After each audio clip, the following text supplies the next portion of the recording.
Mabel Harrison believed she was finally getting a second chance. She had packed everything she owned into 2 bags, 1 duffel, 1 backpack, and stood at the door of her older stepsister Vivian's house with tears in her eyes. Not sad tears, grateful ones, because for the first time in a long time, someone wanted her. Someone had reached out, made the call, and said the words she had been waiting her whole life to hear. "Come stay with me. I'll take care of you." And Mabel, who had grown up learning not to trust anyone easily, let herself believe it. She walked through that door thinking she was walking into safety. She had no idea she was walking into the most controlled, suffocating, and emotionally damaging chapter of her entire life. Because the woman standing on the other side of that door wasn't the sister she thought she knew. And by the time Mabel realized what was happening, she had already lost pieces of herself she would spend years trying to get back. Before we continue, I want to know where you're watching from right now. Drop your country in the comments below. We have viewers joining from all over the world, and it means everything to know you're here. And if you care about stories that bring real awareness to the kind of abuse that hides behind closed doors and family smiles, make sure you hit the subscribe button so you never miss any of our upcoming videos. Because these stories is more common than most people think, and the more we talk about it, the harder it becomes for it to stay hidden. Mabel Harrison grew up in a small town in rural Ohio. She was the younger child in a household that was, to put it kindly, complicated. Her father left when she was 4 years old, and her mother, a woman named Patricia, did her absolute best with what she had. But her best meant long double shifts at a diner, nights when the lights flickered because the bill hadn't been paid, and a kind of emotional absence that a child always feels, even when they can't name it yet. Mabel learned early to be quiet, to not ask for too much, to shrink herself into the spaces between people's busy lives, and be grateful for whatever small warmth found its way to her. Her teachers liked her. She was thoughtful, soft-spoken, and the kind of girl who always remembered people's birthdays and wrote them handmade cards. But she was also deeply lonely in a way that she wore like a second skin, so used to it that she barely noticed anymore. She had a stepsister through her father's second marriage, a woman named Vivian Mercer, 7 years older than Mabel, who had grown up in a completely different world. Vivian's mother had money. Vivian had gone to a proper college, landed a good office job in Nashville, Tennessee, and by her mid-30s, owned a clean 2-story house in a quiet suburb. They hadn't been close growing up. Different mothers, different cities, different lives. But they'd stayed loosely in touch over social media. The occasional comment on a photo, a birthday message here and there. Nothing deep. Nothing that would have made anyone think the 2 women were close. So when Mabel was 26 years old, freshly out of a relationship that had drained her dry, laid off from her warehouse job, and sitting in her 1-bedroom apartment counting the days until she couldn't make rent anymore, the last person she expected to call her was Vivian. But Vivian called, and Vivian had a proposal. "You're struggling," Vivian told her over the phone. "I can see it even from here. Come down to Nashville. Stay with me. I have a spare room. We can be family for real this time." Mabel sat in the dim light of her apartment, the phone pressed against her ear, and felt something in her chest loosen for the first time in months. Family. She had wanted that word to mean something for as long as she could remember. She said yes without thinking twice. She gave her landlord 30 days' notice, packed her 2 bags, and drove 14 hours south with Hope sitting in her passenger seat like a living thing. Vivian Mercer was by any outside measure a successful woman. She had a good job in corporate logistics, a neat house with fresh-cut flowers on the kitchen table, a closet full of structured blazers, and the kind of calm, measured voice that made people feel immediately like they were in capable hands. She was charming in social situations, the type who remembered your name, asked follow-up questions the next time she saw you, and always seemed to have the right words. People trusted her quickly. That was part of what made her so difficult to understand from the outside. Because the Vivian that her coworkers knew, the Vivian who smiled at neighbors from the driveway, was not the same Vivian who existed behind closed doors. People who had been close to Vivian over the years, former friends, a college roommate, an ex-boyfriend she had dated for 3 years, described a pattern that only became clear in hindsight. She liked being the most important person in someone's life, not in an affectionate way, in a way that required the other person to need her, depend on her, and have nowhere else to turn. Her college roommate later said in a private conversation that living with Vivian had felt, at first, like being adopted by someone incredibly generous, and then slowly like being managed. She always had an opinion about where you were going, who you were seeing, what you were wearing, she described, and if you pushed back, she'd make you feel like you were being ungrateful. The ex-boyfriend ended the relationship after Vivian spent 6 months slowly convincing him that his closest friends didn't actually care about him. He only realized what had happened after he'd already cut most of them off. These are the kinds of details that people around Vivian filed away as personality quirks, moments of intensity, a controlling streak maybe, but nothing that would make them reach for the word abuse, nothing that looked alarming from the outside. And that invisibility was, in many ways, the most dangerous part of who Vivian was. The first 2 weeks in Nashville felt like something out of a dream Mabel had never let herself have. Vivian picked her up at the end of the driveway when she arrived, pulled her into a long hug, and immediately started taking care of things. She had already set up the spare room with fresh linens and a small lamp on the nightstand. She cooked dinner that first night, grilled chicken, roasted vegetables, cornbread on the side, and they sat at the kitchen table until almost midnight just talking. Mabel told Vivian things she had never told anyone, about how lonely she'd been, about the relationship that had ended, about the years of feeling like she didn't quite belong anywhere. And Vivian listened. Not just politely, she listened with her whole body, leaning forward, asking the right questions, refilling Mabel's glass of water without being asked. Mabel cried a little. Vivian handed her a tissue and squeezed her hand. "You're home now," Vivian told her. "You don't have to feel like that anymore." And Mabel believed her completely. In the days that followed, Vivian was energetic and attentive. She took Mabel shopping for things she needed: new sneakers, a winter coat that actually fit, some basics for the bathroom. She drove her around Nashville, pointing out the grocery store, the pharmacy, the shortcut to the highway. She introduced Mabel to a neighbor who passed by one morning. Everything felt warm and curated and safe. But even in those early days, there were tiny moments that didn't quite fit the picture. Moments that Mabel noticed briefly and then set aside because she didn't want to be the person who looked a gift horse in the mouth. There was the evening Mabel mentioned she'd been texting back and forth with an old friend from Ohio, a girl named Stacy she'd known since high school, and Vivian's expression shifted in a way that was hard to describe. Not angry, just cooler. And she said, almost offhandedly, "Just be careful with who you keep in your life, Mabel. Not everybody wants to see you do well." It was such a small thing. Mabel didn't think about it again until much later, when she would look back and see it for what it was, the very first brick in the wall Vivian was beginning to build around her. It didn't happen overnight. That is the most important thing to understand about what Vivian was doing. And it is the same thing that mental health professionals and domestic abuse researchers emphasize when they talk about coercive control in family settings. It almost never starts with something you can clearly identify as wrong. It builds slowly, the way water carves through stone, not in a single rush, but one patient drop at a time. By the end of Mabel's first month in Nashville, Vivian had started making gentle but consistent comments about Mabel's old friendships. Stacy, her high school friend, was stuck in the past. A cousin back in Ohio who texted Mabel asking how she was settling in was probably just being nosy. Her former coworker, someone she genuinely liked and stayed in contact with, was the kind of person who only reaches out when they need something. Vivian never said these things viciously.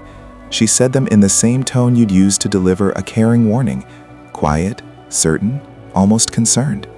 And because Mabel wanted to trust Vivian, because Vivian had been so generous and so warm, she began to nod along.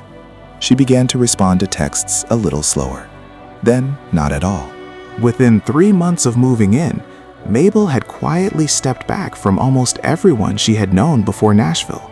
She told herself it was a fresh start, a new chapter. She was building a new life. But if you had asked any one of those people, Stacy, the cousin, the former coworker, they would have told you that Mabel had simply disappeared, that her messages had gone cold, that when they reached out, she either didn't respond or sent one-word replies that felt like they were written by a different person. At the same time that Mabel was pulling away from her old life, Vivian was becoming the center of her new one. Vivian decided when they ate dinner. Vivian approved or questioned every purchase Mabel made. When Mabel mentioned she was thinking about applying for a job at a nearby coffee shop just to earn her own money, to have something that was hers, Vivian sat her down at the kitchen table and laid out a dozen reasons why it was a bad idea. The commute, the low wages, the kind of people who worked in places like that. "I take care of you," Vivian said. "Why do you feel like you need to escape?" Mabel didn't have an answer. She didn't apply for the job. Researchers who study this kind of psychological manipulation describe it as creating a world where the victim has no solid ground of their own, where every relationship outside the controlling person gets slowly dismantled, and every instinct toward independence gets reframed as ingratitude or foolishness. The victim doesn't realize they're being isolated. They experience it instead as simplification, as focus, as choosing quality over quantity. And by the time they feel the walls, by the time they reach for a phone or a door handle and realize how alone they've become, the isolation is already complete. It was a Tuesday evening in November, about 5 months into her time at Vivian's house, when something finally cracked. Mabel had spent most of the day in her room reading, which she had begun doing more and more as a way to exist somewhere that wasn't the tense quiet of the living room. She had been thinking about her mother, Patricia, back in Ohio, remembering a conversation they'd had years ago when Mabel was a teenager and she'd been going through something hard. Her mother had said something simple. "Mabel, whenever something starts making you feel like you're the problem, look closer." She picked up her phone and called her mother for the first time in weeks. The call lasted 40 minutes. Patricia cried when she heard Mabel's voice, said she'd been worried, said Mabel sounded different, smaller somehow. Mabel reassured her. She was fine. Everything was fine. But after she hung up, she sat on the edge of her bed for a long time, staring at the carpet, because she knew in the place inside herself where she still recognized her own voice, that she hadn't told her mother the truth. She wasn't fine. She didn't know exactly how to name what was wrong, but something in that house was wrong. That evening, when Mabel came downstairs for dinner, Vivian looked at her and said calmly, almost pleasantly, "I heard you on the phone earlier with your mom." Mabel felt something tighten in her chest. "She's going to start putting ideas in your head," Vivian said. "You know that, right? She's never supported you." "Why do you keep going back to people who held you back?" Mabel set her fork down, and for the first time since she had walked through that front door, she looked at Vivian clearly, not through the gratitude, not through the hope, and she felt something she had been pushing down for months rise to the surface. She thought, why does she always have an answer for why I shouldn't talk to anyone? Why does every person I love become a threat? She didn't say any of that out loud, not yet, but something had shifted. Quietly, irreversibly, something had shifted. Before you go anywhere, we need to pause for a second. If this story is already making your stomach turn, that's because situations like this happen far more often than most people realize. Coercive control inside a family between people who share blood or history or a last name is one of the most underreported and misunderstood forms of psychological abuse in this country. If you believe more people should be aware of stories like this, please like this video so YouTube shows it to more viewers who need to hear it. And before we keep going, I need to ask you something in the comments. Do you think Mabel had any idea at this point how deep it had gone? Or do you think she was still telling herself it wasn't that serious? Drop your thoughts down below, because here's where things get even harder to watch. Before we dive deeper, let us know in the comments where you're watching from. We'd love to hear from you. And if you're new here, click on the subscribe button so you never miss any of our upcoming videos. After that Tuesday evening, something in Vivian changed too, as though she had sensed the small movement in Mabel, the tiny shift in her eyes, and decided to tighten her grip before it went any further. The comments about Mabel's outside relationships became less gentle and more pointed. When Mabel's cousin sent a Christmas card that December, Vivian left it on the kitchen counter unopened and said nothing about it for 3 days, until Mabel finally reached for it, and Vivian said, voice flat, I just think it's interesting who decides to show up now that you're doing better. She started asking questions about Mabel's phone, not directly, but in a way designed to make Mabel feel watched. Who were you texting? You were laughing at something. And when Mabel said, "Nobody, just a meme," Vivian would look at her for just a moment too long before nodding and walking away. The financial dependency had quietly calcified by this point. Mabel had no income of her own. She had no car. Vivian had convinced her to sell it when she moved down, since we can share mine. She had less than $200 in her bank account, which Vivian was fully aware of. Anytime Mabel brought up finding work, the conversation would end the same way it always did, with Vivian listing reasons it wasn't practical, or with Vivian taking slight offense, turning the conversation into a question about Mabel's gratitude. "I opened my home to you and you're already trying to find a way out?" she said once, and Mabel spent the rest of that evening apologizing, reassuring, explaining that she didn't mean it like that. She didn't want to work to escape. She just wanted to feel like a person. But she stopped saying that out loud after a while, because saying it out loud always made things worse. Meanwhile, the house itself had taken on a quality that Mabel would later describe as like living inside someone else's rules. There were things Vivian expected without ever stating them. The kitchen had to be a certain kind of clean before bed. Mabel was expected to be downstairs when Vivian came home from work. Guests, which there were very few of, were to be cleared with Vivian first. None of these were written policies. None of them had been discussed. They were communicated the way controlling people often communicate their rules, through mood, through silence, through the particular chill that came into the room when Mabel had done something Vivian didn't approve of. And Mabel, who had grown up learning to read emotional weather, learned Vivian's climate the way you learn to avoid certain floorboards in an old house, automatically, without thinking, because you have to. The break came because of a woman, Donna. Donna Webb was a neighbor from 3 houses down, a retired school librarian in her early 60s who had a warmth about her that was immediate and uncalculated. She had waved to Mabel from her yard a handful of times, and one afternoon in January, when Mabel was walking slowly down the block in the gray winter air, just to get outside, just to breathe, Donna had called over to her and asked if she'd like to come in for coffee. Vivian was at work. Mabel hesitated for only a moment, and then she walked up Donna's driveway and into a kitchen that smelled like cinnamon and old books, and something in her chest came apart in the best possible way. She stayed for 2 hours. They talked about nothing particularly heavy at first. The neighborhood, a book Donna had recently finished, the way Nashville winters were milder than what Mabel had grown up with. But then Donna asked, with the directness that older women who have seen a lot of life sometimes carry, "How are you really doing, honey?" And Mabel, who had not been asked that question in a long time by someone who didn't also have an interest in her answer, felt her eyes fill without warning. She didn't say everything. She didn't have words for everything yet, but she said enough. She said she felt like she'd lost track of herself. She said she couldn't quite remember the last time she made a decision without running it through someone else's filter first.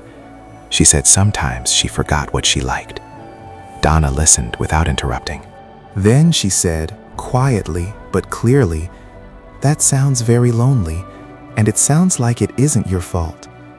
Those words, "it isn't your fault," landed in a place in Mabel so deep that she physically had to look down at the table to hold herself together, because she had been, in some wordless part of herself, blaming herself for all of it, for letting it happen, for staying, for not being stronger. She had needed someone to hand those words to her like a glass of water she didn't know she was allowed to drink. On the walk back home that afternoon, something resolved in Mabel. It was not yet a plan. It was earlier than that. It was a decision. The decision that she was not going to stay in that house forever, that she deserved to find her way back to herself. And whatever it cost her, she was going to figure out how. Mabel started small. She called her mother again. Not a casual call, but a real one.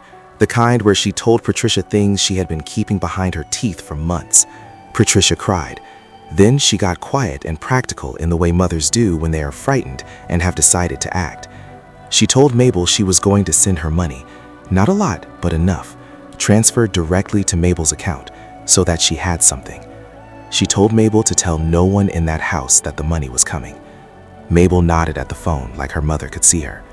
For the first time in almost half a year, she felt like she had an anchor. She also went back to Donna's house several times. And through those quiet conversations over coffee, Donna, who had worked for decades in a school that partnered with social services and understood more about the shape of emotional abuse than she had ever needed to, helped Mabel give language to what had been happening to her. Isolation, dependency, control, gaslighting. The word gaslighting struck Mabel like a key turning in a lock she hadn't known was there. That experience of being made to question your own perceptions, your own memory, your own judgment, until you stop trusting yourself entirely and start outsourcing your reality to the person doing it to you. That's what it was? Mabel asked. Donna nodded. That's what it was.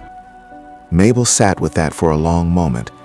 Then she said, I thought I was just bad at accepting help. I thought I was the ungrateful one. Donna shook her head. There is a difference between someone giving you help and someone using help as a leash. You didn't miss that line because you were weak. You missed it because she was very, very good at making it invisible. When Mabel finally told her mother the full picture, all of it, laid out in the order it happened, Patricia was on a Greyhound bus from Ohio to Nashville within 48 hours. She arrived on a Thursday morning while Vivian was at work. Mabel had already packed her 2 bags again, the same duffel, the same backpack she'd arrived with.